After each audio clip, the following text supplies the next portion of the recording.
Myanmar, or Burma as we know it, is a country that's only recently become accessible to the general public.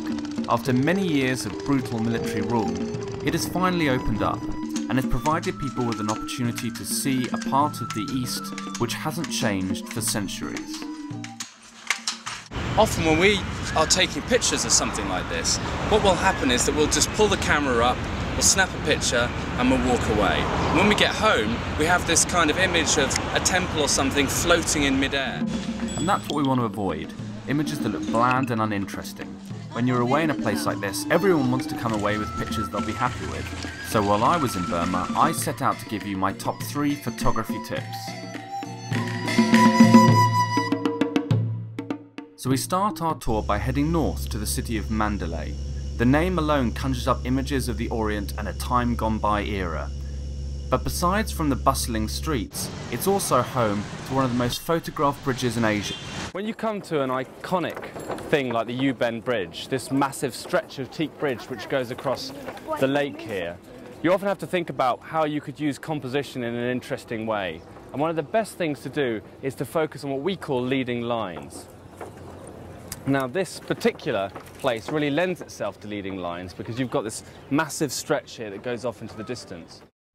Looking at an image is often a very physical activity, and using these leading lines really helps to draw the viewer into the centre of the image so that as a photographer they are looking at what we want them to see. The bridge sweeps off down here, so if we try to use this line and perhaps some of the characters walking along the bridge to really draw the viewer in, it'll make a much bolder composition. There are also plenty of other really authentic places to photograph in this city. It's not hard when you go to Mandalay to get away from the crowds and find something which is genuinely authentic. If you come to some of these small streets here, you'll find the local people who make a living out of flattening gold so it can be used as gold leaf. This can be used for like ceremonial purposes so that they can put it onto the statues of the Buddha as a kind of a ritual process.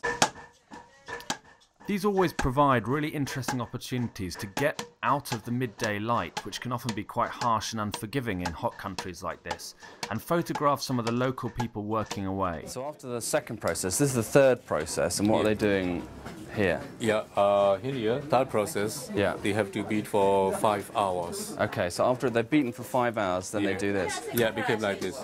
This is kind of like a final process. One in the final process, they have to cut, make for the 2 inches square of the gold. So they separate them here? They separate each other. And what's the white powder there? Oh, it's like a rice powder or chalk. You know, chalk just powder, not to be sticky. So you can get it sticky. So you have a problem if you did this with sweaty hands. Yeah, exactly.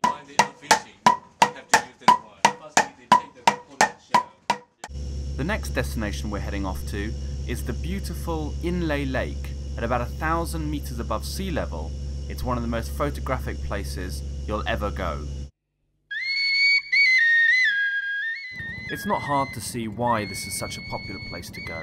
The beauty and quietness of the lake and the tranquil nature of the people that exist here is something that really lends itself to photography. I don't think you could get a more iconic picture of Asia than being out here at sunset with the leg rowing fishermen. Leg rowing is something that's only used on this lake. The local people have developed an incredible style where they snake through the water using their leg to push the oar and keeping one hand free to use on their nets. It's an incredible feat of acrobatics and they make it look so easy I thought I should probably give it a try. Slowly standing up, find my inner zen. Yeah? Trying to get 1 foot up. Okay, 1 foot. 1 foot's up. With, it has to be said, variable degrees of success.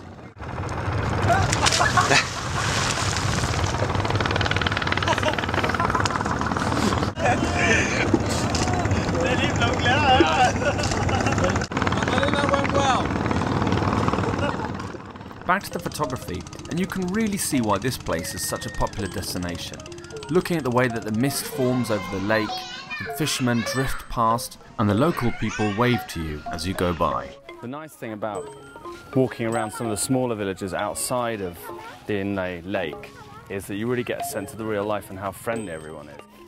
These villages provide an excellent opportunity to take some reportage photography of the locals going about their lives.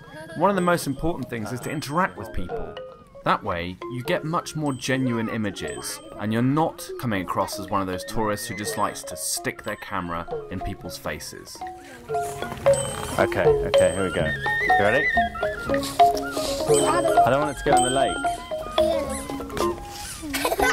Like that. Is that better? It's about time that we start thinking about the tip that we're bringing back from this location, and that is to get closer. By that we mean, you don't necessarily have to get closer, but think about what it is that interests you about what you're photographing. So rather than including too much in the shot, less is more. Think to yourself, why have I stopped? What has attracted me to that particular angle or scene or shot? And then try and focus in on just that element rather than trying to cram too much into the same picture. So less is more. That's what we've got to think about as we move to the next destination, which is Bagan, Temple Heaven.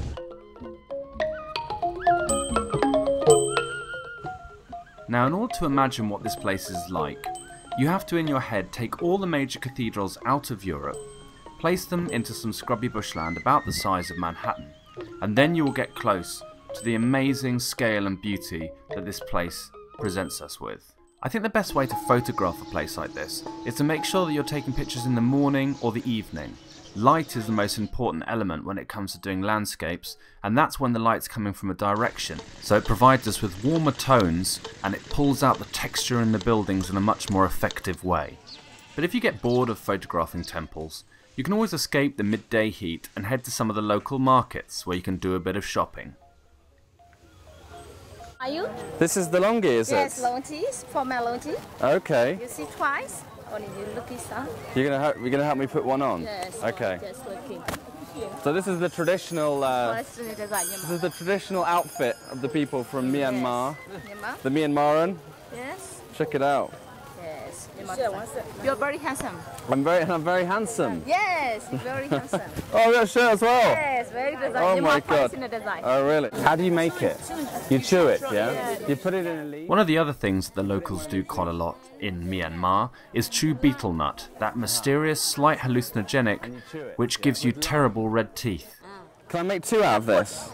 I'm going to make 2 out. So we thought it would be rude not to at least try it. But we're going to share one. We're going to have little one. Yeah, we're going to share. Okay. Few betel nuts. Is that it? And then where do you put it in your mouth? In the side? Mine. Alright. Okay. There you go, Bolsky. Knock yourself out. Mmm. Delicious. So as we leave the market, it's important to remember that we try and take as many pictures as we can so that we don't miss any opportunities when we're out in these amazing locations. One final tip if you come to a place like this. Try to take at least 3 photographs of everything that interests you. No one's a genius, and even if you can think of the most iconic picture in the world, it wasn't taken in one shot. It was a series of lots of shots. So if you make sure that when you find something you're interested in, you change the angle, you keep thinking about what it was that stopped you in the first place, by the 3rd and 4th shot, you'll actually start to figure out what it is that, you want to take a picture of, and get a much more concise composition. So, one thing to remember, don't take just 1 picture of everything you come across, take at least 3.